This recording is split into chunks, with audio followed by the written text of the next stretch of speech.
Salam sejahtera bagi kita semua. Perkenalkan, nama saya Levi Kusumahalawa, lulusan D3 Medis dan Informasi Kesehatan tingkat 1 kelas C. Kali ini saya akan membahas 4 hal. Pertama, perilaku konstitusi dalam pelayanan kesehatan. Kedua, pelayanan pendekatan Gatra dalam pemecahan masalah ketahanan nasional. Tiga, implementasi bela negara oleh mahasiswa untuk perlindungan masyarakat. Empat, cara berpikir kritis dan objektif dalam pelayanan kesehatan masyarakat. Mari kita bahas dari awal. Teman-teman sekalian, perlu kita pahami apa itu definisi konstitusi.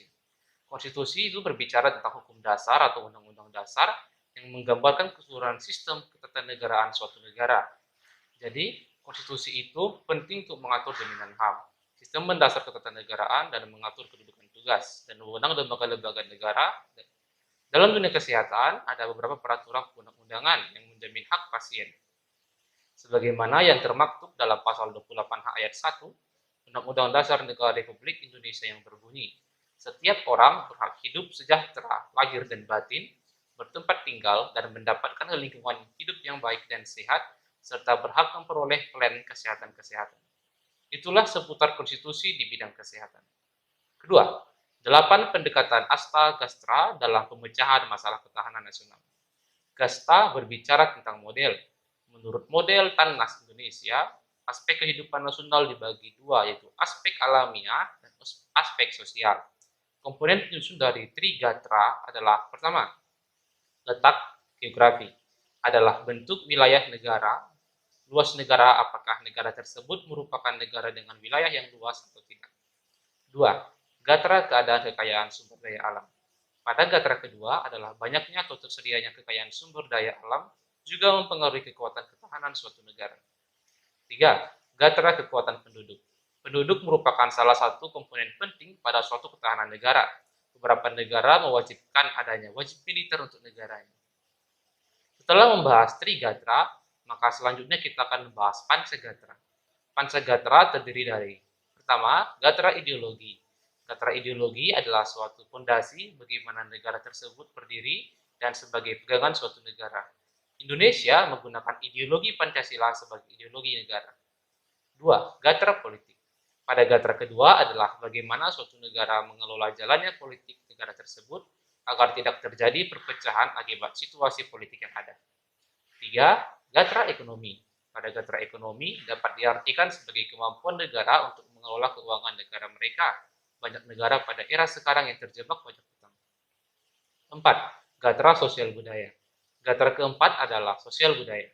Indonesia merupakan negara dengan suku dan budaya yang berbeda-beda dan banyak jumlahnya.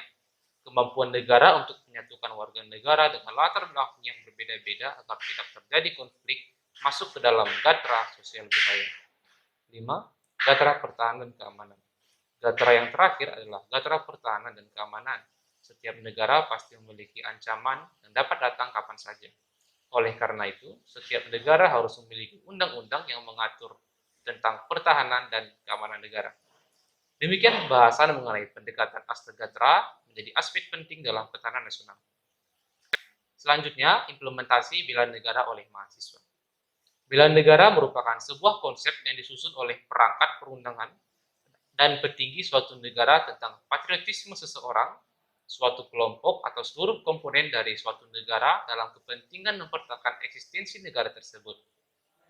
Sikap bela negara akan menjadi bekal bagi para mahasiswa untuk terjun ke masyarakat setelah lulus nanti. Mahasiswa harus mengetahui persoalan yang dihadapi bangsanya. Setelah tahu bagaimana mahasiswa menghadapi dan menyelesaikan masalah tersebut, kemudian berkontribusi untuk memberikan solusi. Hal itu tidak jauh dengan prinsip-prinsip bela negara, yakni cita tanah air, kesadaran berbangsa dan bernegara, mengamalkan Pancasila dan Undang-Undang Dasar 1945 dan sikap rela berkorban. Selanjutnya, kita akan bahas cara berpikir kritis dan objektif dalam pelayanan kesehatan masyarakat.